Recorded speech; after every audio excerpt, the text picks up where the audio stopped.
Hi, hello guys. Thank you for joining me today. I wanted to dive into one of my all-time favorite apps slash websites, and that is gonna be Wattpad. Or is it Wattpad? Like, honestly, if I'm being honest, I've always said Wattpad. I don't know if that's correct or not, but it's what I've used for this long. If you know what Wattpad is, you are my intended audience. The premise of this video is that Wattpad changed my life, and I wanted to dive into some of the things that I believe influenced me being able to gain over 500,000 reads. So first up, if you are someone that is unfamiliar with Wattpad, you might have seen the logo. I'll probably pop it in right here. You might have heard about it, especially if you're a reader, online reader. AO3 is also another one, but Wattpad specifically is an online platform that allows users to read, share, as well as connect with a global community, both of readers and writers. It was launched in 2006, and it's grown to be one of the largest storytelling platforms with millions of users and stories spanning various genres in different languages. Some of the key features are the fact that you can share your stories. You can also read other people's stories. There's community engagement, a discovery page, writing tools, and just overall a lot of opportunities for writers. There's even been people that have launched careers from Wattpad that I know of. I follow a few people that branched out. Some people, went on to publish their writings from Wattpad. I have known of some people that got set up with publishing deals, movie deals, super successful. Just some really good happy endings for a lot of people that had their start on Wattpad. Typically, the people that you see on Wattpad are fan fiction writers or just writers that, want to experiment and get their work out there and still be able to have feedback on it. So this is my Wattpad journey, how an app transformed my writing and connected me with over 500,000 readers. So for me, I joined Wattpad, let's go see, years ago. That's one thing that I love about the app as well, is that it shows you when you joined or how far away it's been since you joined. But let's look at mine. I joined Wattpad 11 years ago. What? That is blowing my mind, actually. I feel old. That's crazy. I've only gained 943 followers. I have 11 published works on here, and total that I haven't published, I probably have, let me see, 1, 2, 3, 4, 5, 6, 7, 8, 9, 10, 11, 32. I have 32 works on my Wattpad profile that I don't know if they will ever leave the drafts or not. We shall see. As far as when I started Wattpad 11 years ago, crazy. When I first started, I think I got recommended by my sister. She was into reading stories online, and I had known about, I think, Archive of Our Own. I think that was the only one that I was aware of because, I think I was in middle school 11 years ago. I was 13, so middle school, and it was starting to go around, but my sister was the first person to tell me about it. Okay, backtrack. The reason that I was writing more often was because I fell in love with Twilight, and that was the first series that I've ever fallen in love with and pretty much launched me into wanting to be a writer. I would stay the summers at my grandma's house, and she didn't have any Wi-Fi or anything back then. Instead of using my phone and stuff, I would write fan fiction into the composition notebooks, and that's what started my love of fan fiction. So I think I was just, telling my sister about that, and she was like, you should get on Wattpad or download Wattpad. And I was like, okay, I'll check it out. Checked it out, fell in love with it instantly. And it literally became an integral part of who I am as a person. I started writing on there, and I'm gonna expose myself for a minute here. I had a very, very strong Black Veil Brides phase. And if you know who Andy Biersack is, girl, that was my first published work on Wattpad from what I can remember. And on that one, I gained, let's see. It just makes me cringe. Oh my God, please don't, don't laugh at me.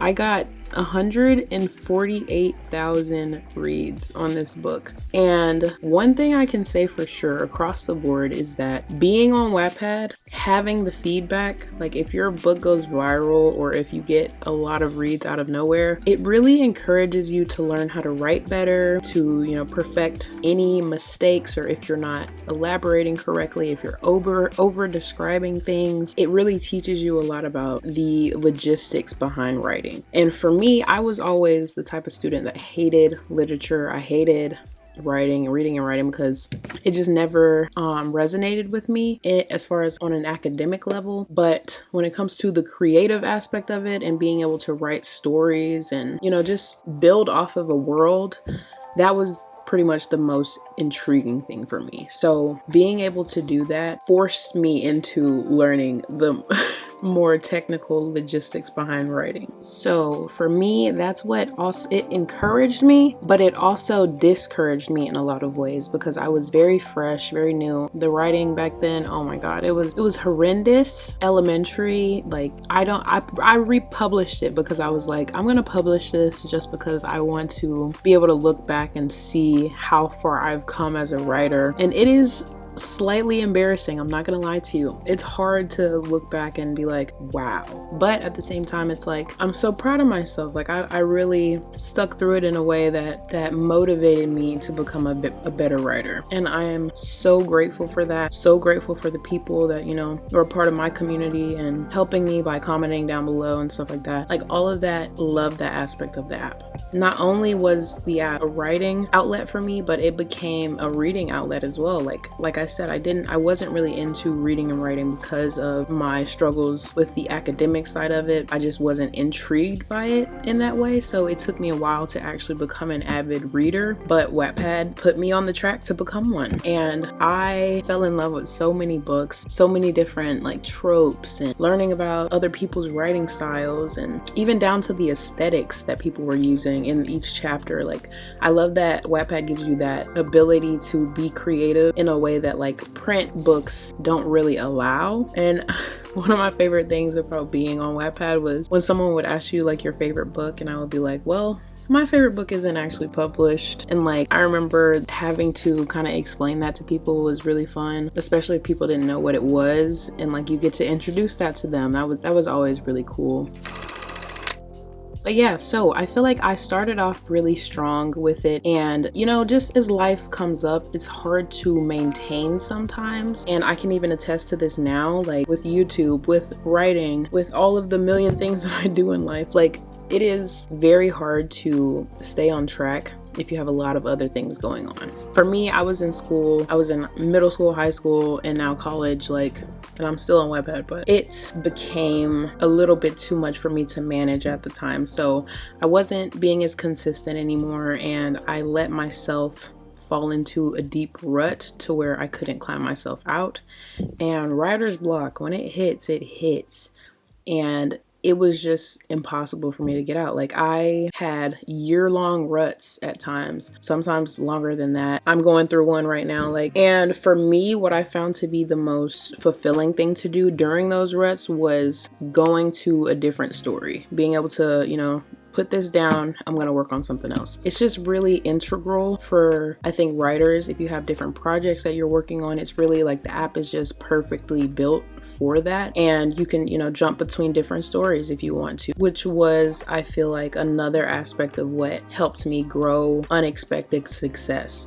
Like I was able to work on another one, which was, again, please do not embarrass me right now, okay? Don't even look at me like that. I had a Avengers fanfiction as well that I worked on, and I love both of them dearly. Like they are a part of me. They forever will be the characters that I created. Like I love everything about it. Just Wattpad has changed my life. I wouldn't be an English major if I didn't discover Wattpad, and that's saying a lot. So one of the things that helped me during my more successful moments experience was being able to check out the comments from the readers and just, you know, being able to feel like you have this community standing behind you and supporting you and waiting for you to get these chapters out. That pushed me in a lot of ways. And the cool thing about Wattpad is you can always go back to a chapter. You can always go back to a draft and fix it. And even though I've published a lot of things now, if I wanted to go back and be like, I'm gonna edit the entire book and re-edit it, and then I will re-upload it as I do it chapter by chapter, you can do that. So I think it's very modern, sustainable, as far as like if you're working on things over, you know, a number of years or whatever, a number of weeks, a number of months,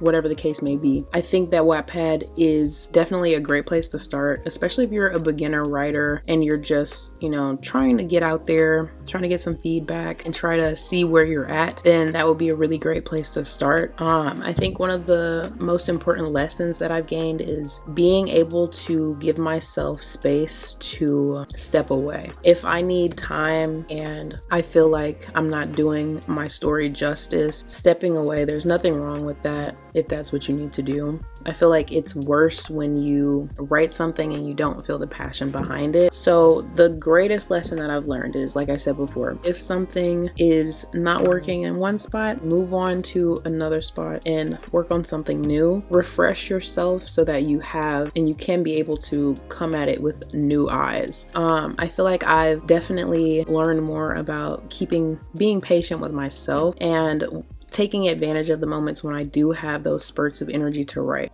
Some skills that I think that I've acquired are being more adaptable, being open-minded. A lot of times it's hard to get criticism, especially online. Sometimes, you know, people do not censor themselves, or, you know, they don't say it in a respectful way because we are online. We are in the age of the internet. But I think I've been able to receive things, especially when it hurt or when someone was like, you know, this is not good. You know, like sometimes you get those. Sometimes, you know, it's not everybody's gonna like what you write. Not everybody's going to agree with the direction that you go with it. Some people will, but there's gonna be ones that don't. And I can recognize now the value of being able to grow and still receive that without taking it personal. And that's hard for me because I take everything personal. I am a Pisces, okay? So the main thing that I think helped me achieve this milestone is just being consistent, and interacting with people online helped a lot. I feel like that made me seem like more of a real person, and like, you know, people were more willing to support you if they feel like they know you, or like they have a connection to you. As far as any encouragement or advice I would give is go at your own pace. If you want to keep it in the drafts, keep it in the drafts, baby. But when you're ready, it's a great place for engagement and a great place for feedback. And all around, just a great way to try exposure therapy. I feel like most of my stuff that I published was exposure therapy, like just putting it out there, and if it hits off, you know, that's fine. If it doesn't, that's fine. At the root of it all, you're writing for yourself and nobody else. Like, yes, you want people to read it. Yes, you want people to see it and, you know, see all the cool things that you do. But at the end of the day, keep in mind that everything that you're doing is simply for you. If it brings you joy, do that. And if it doesn't, don't do it. Don't do it. It's really that simple. But I just really appreciate the app and all that it's done for me. I've met a lot of really cool people, learned so much, and have grown so much. So yeah, if you guys value diverse feedback and perspectives, and also the potential for unexpected opportunities, then I definitely encourage it. Try it out. I mean, I'm still going to the Watty Awards, you know what I mean? Like, I'm still putting my foot out there, trying to put my best foot forward. Who knows, maybe one day I'll get a deal of my own. We shall see. We shall see. But anyways, thank you guys so much for watching. I will see you guys on the next one. Please don't forget to like, subscribe, and leave a comment down below for me to look forward to. And I will see you later. Bye.